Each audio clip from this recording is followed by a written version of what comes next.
Claude, c'est la seconde fois que vous venez au programme Octave. Pourquoi? Et puis dites-nous un petit peu ce que vous allez nous raconter cette fois-ci. Mais pourquoi? Parce que déjà la première fois je n'avais été que de passage et j'avais pas profité de ce moment-là. J'avais ressenti en partant le besoin de me dire la prochaine fois il faut que je reste là plus longtemps parce que les gens sont agréables, le lieu est merveilleux et les thèmes que l'on aborde m'intéressent. Savoir l'entreprise libérée, la bienveillance au travail, les problématiques intergénérationnelles, donc c'est tout ce que je vis moi et l'expérience que j'ai partagée avec l'équipe de France.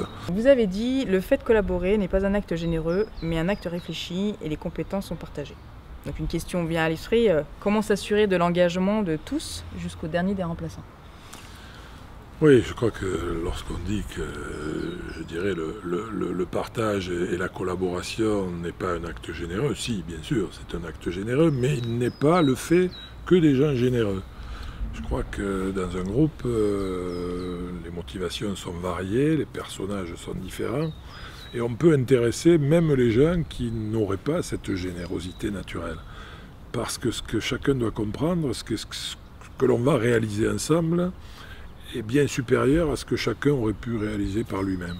Et donc, le niveau de notoriété, le niveau de récompense qui s'en suivront, seront eux aussi bien supérieurs. Donc ça veut dire que même si tu ne penses qu'à toi, tu as intérêt à travailler avec les autres parce que tu obtiendras plus de la réalisation avec eux.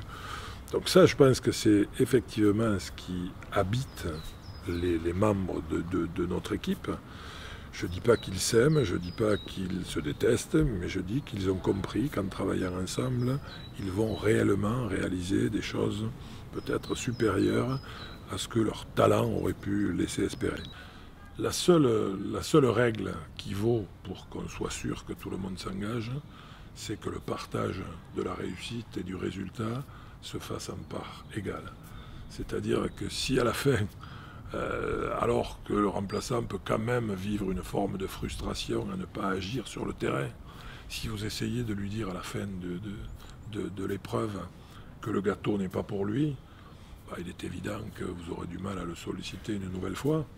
Donc, parce qu'on partage le gâteau en part égale, chacun va véritablement prendre la mesure du rôle qui lui est confié et va devoir le traiter de manière magnifique et amener cette performance indispensable, je dirais, à la performance commune et à la réalisation du projet. Donc c'est un partage d'intérêts, plus qu'un partage de générosité, mais chacun doit jouer son rôle et chacun doit l'assumer pour que l'ensemble soit une réussite. Merci Claude, on se dit à l'année prochaine. Mais avec grand plaisir.